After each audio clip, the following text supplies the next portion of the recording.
I just want to go in and show the best version of me. And Owen always says, you never show 5% of what you're capable of. Watch this. Boom! Right on the jawline.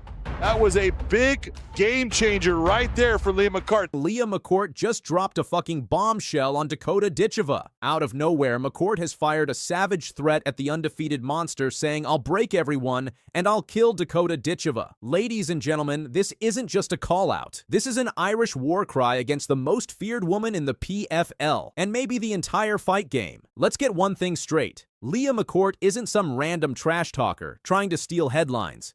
She's Bellator's Irish Queen, a legit featherweight contender who has fought the likes of Sinead Kavanagh and Diana Silva. She's 8-3 a grappling specialist, and she's been hunting for a fight that could transform her career. And when she looks at Dakota Ditcheva, she doesn't see fear. She sees her dream fight. But here's the kicker. She didn't just show respect. She threw gasoline on the fire by saying she wants to end Dakota's hype before it even touches UFC gold. Sprinkle by TKO or KO, I will tell you the confidence that she's going to have now getting up is going to be unbelievable. And there it is. Beautiful knee from the plum.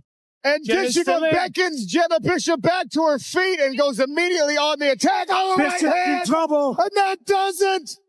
First round finish, and Dakota Ditcheva silences. On the other side, Dakota Ditcheva undefeated. 15 wins, 10 savage finishes. The coldest Muay Thai knees in women's MMA fans call her the violent Cinderella PFL, calls her the future face of women's MMA. And UFC insiders are already drooling over her debut. But here's where it gets controversial. Every time Dakota dominates, her list of enemies grows longer. Surprised when I hit her the first time, too. I don't think she's been hit. Like, she hasn't been hit hard.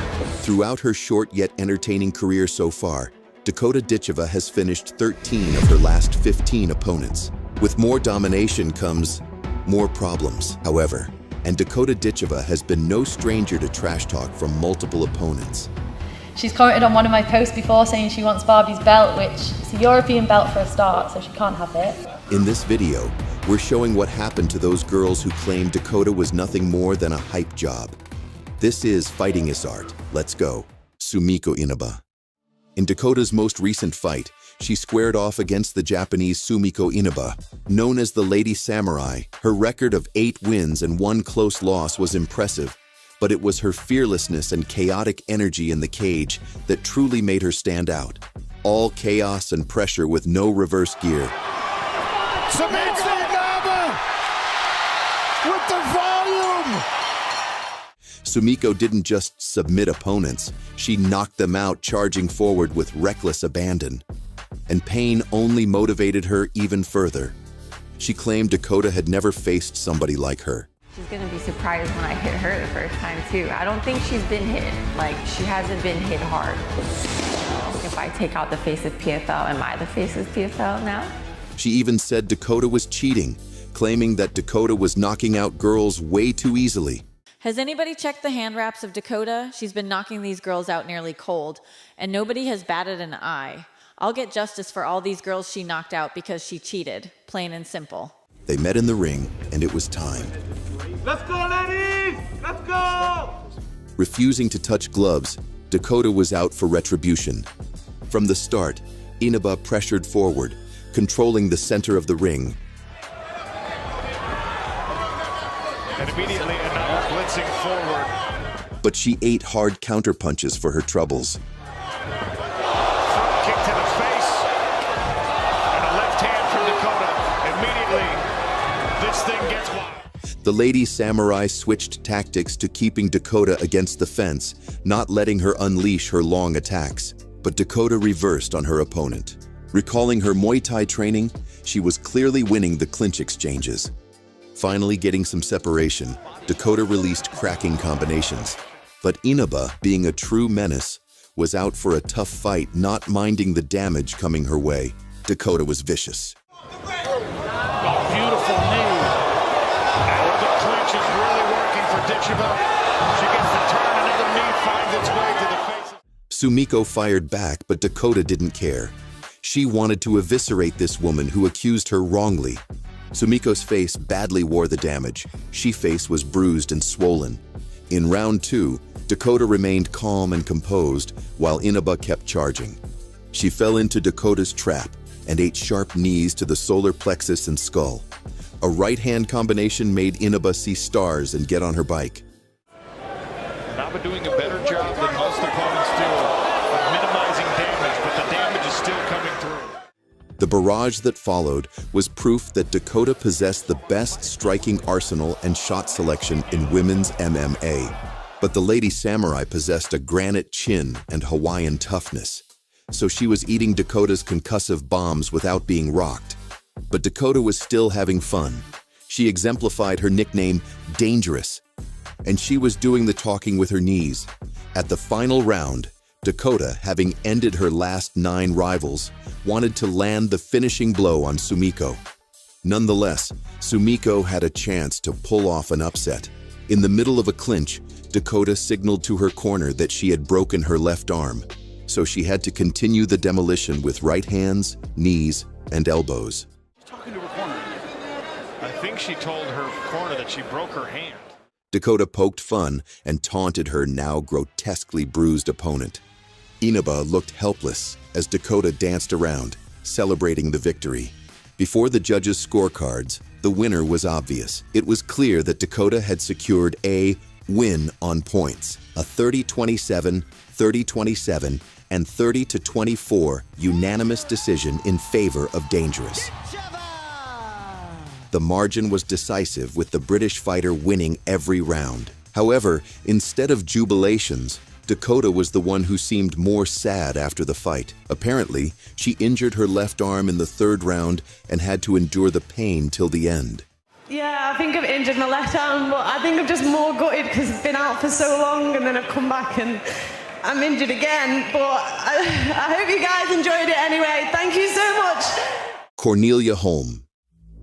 In the semi-final in Paris of 2023, Ditcheva was matched up against the Swedish Cornelia Holm, a tough submission artist experienced in choking opponents to sleep and breaking arms with no remorse. Is in real trouble now, and she's tapped. Good call from Chris Hoekstra there, and a brilliant finish for Cornelia Holm. Competing against the seasoned wrestler, Dakota had some questions to answer, and in the lead-up, Holm boasted that Dakota wouldn't be able to survive 3 full rounds. If you compare my fighting experience, it's huge. It's a lot bigger than hers. Like, I got plenty of more rounds. So yeah, going into the 2nd, 3rd round, that's definitely an advantage for me. The tension was evident from the ice-cold face-off. At the onset, Dakota tested the waters with jabs and kicks from range. Within 30 seconds, Holm had shot for a takedown, but Dakota demonstrated her wrestling training, refusing to go to the ground. Then she replied her enemy with vicious knees to the ribs. However, Holm was able not to survive the 1st round by grabbing on for her dear life. At the start of the 2nd, Dakota released a vicious right hand that made her rival do the chicken dance. Essentially focus on takedown defense. Oh, what a right hand that was! And she was now starting to release the destructive attacks. The wrestler again held on to her last bit of consciousness by sniffing Dakota. But Dakota was out to prove that she is the better grappler. She took down her rival and almost locked in a rear naked choke. Preparing to deliver a knockout in the grand finale, she led her back up to her feet. They clashed for the final round, and Dakota would prove that she was still a beast even in the 3rd round. Like something out of a movie, Dakota threw a crisp 1-2 that sent Holm crumbling, and a kick ended the fight. Cornelia Holm, very difficult to put away. Oh! Yeah, and a power. Wow! Dakota Ditcheva with the 3rd round finish! Taila Santos. Dakota sent warnings to her next opponent, Taila Santos, who she would meet in the final, signaling her to shut up. Taila Santos with the smile knows her opponent for a $1 million championship bout. Dakota's dominance could be compared to why he believes Dakota has not only matched Rousey's legendary skill set, but actually surpassed it. And folks, this is where things get really interesting. According to Hardy, while Ronda Rousey was undeniably a trailblazer who built her dominance through Olympic-level judo and that iconic armbar, she had one critical weakness. She dominated primarily in one range of combat.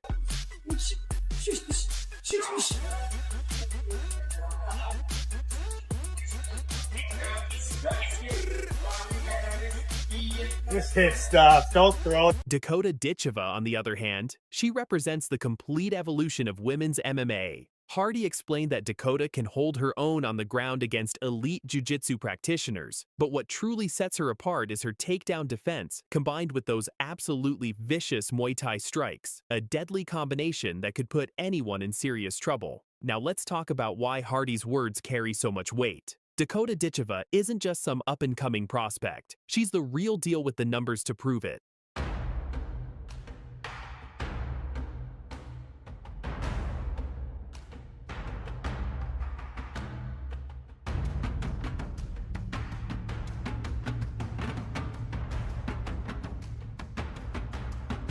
Dakota enters 2025 with an absolutely immaculate 15-0 professional record. But here's what's truly scary. She has a 90% finish rate with 12 knockouts and 1 submission. That's not just winning, that's dominating. In 2024, she captured the PFL Women's Flyweight World title and secured a cool $1 million prize. And the way she did it? Absolutely dismantling former UFC title challenger Taila Santos in just 2 rounds. The same Santos who once pushed the legendary Valentina Shevchenko to the absolute limit.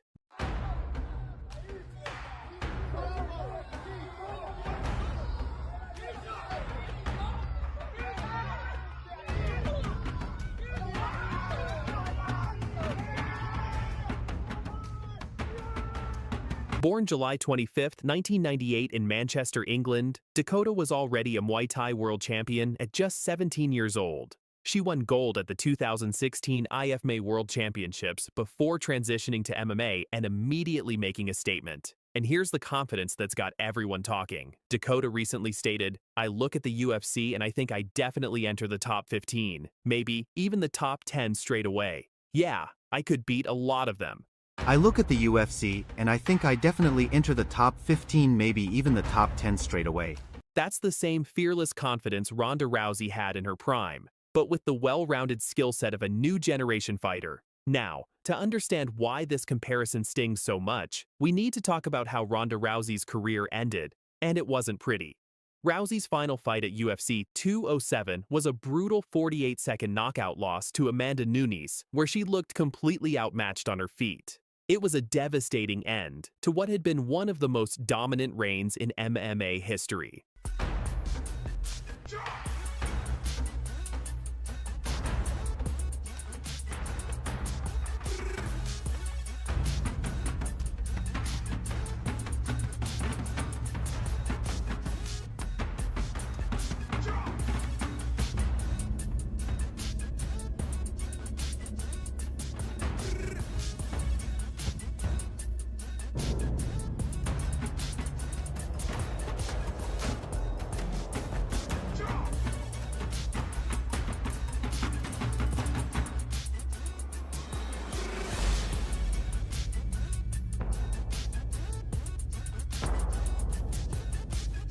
Ronda herself later reflected on that dark period, saying, "I remember my last fight walking away thinking God hates me. I had nothing left in me." She also revealed something even more heartbreaking. "The first time I got touched, I was out on my feet. My brain isn't callous. It doesn't heal back stronger after a break. It was just an inevitable decline." "I remember my last fight walking away thinking God hates me," Rousey confessed. "But the next fight I got touched, I was out on my feet. My brain doesn't heal back stronger after a break. It was an inevitable decline." For someone who gave everything to build women's MMA from the ground up, carrying the entire division on her shoulders while the sport evolved around her, that rejection hit hard. As Ronda put it, "I gave them everything I had, and it wasn't enough." Now here's where the story takes a major turn. After Hardy's explosive comparison went viral and the MMA world started buzzing about Dakota potentially surpassing Rousey's legacy, Dana White was asked about the situation at a recent UFC press conference.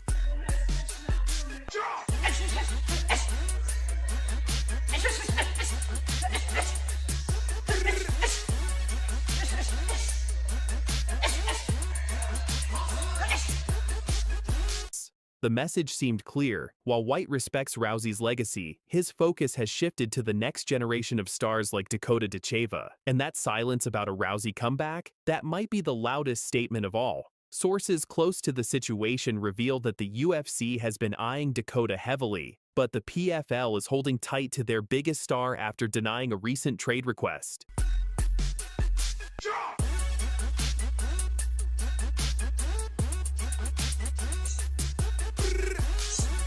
The tweet immediately went viral, with fans divided. Some praised Rousey for her grace and acknowledgement of Dakota's talent, while others felt she was downplaying the legitimate comparison. MMA legends like Daniel Cormier and Miesha Tate both came to Rousey's defense, with DC tweeting, "Put some respect on Ronda's name. She opened doors nobody else could."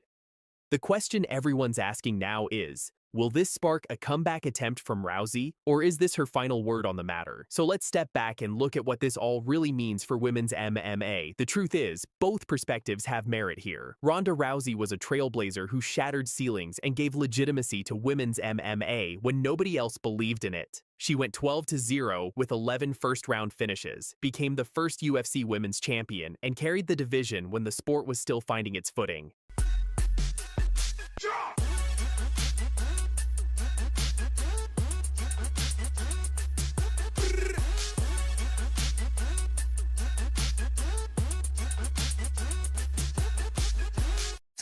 She's used to getting first-round finishes, Randy. Gas tank might be an issue here. We'll find out tomorrow night.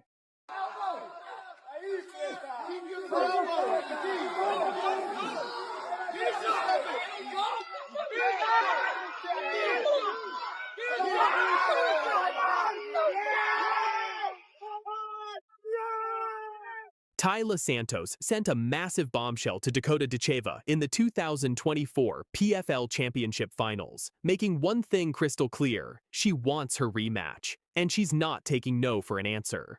Every fighter needs to know how to handle a loss, because a loss leaves you a lot more to learn than a win.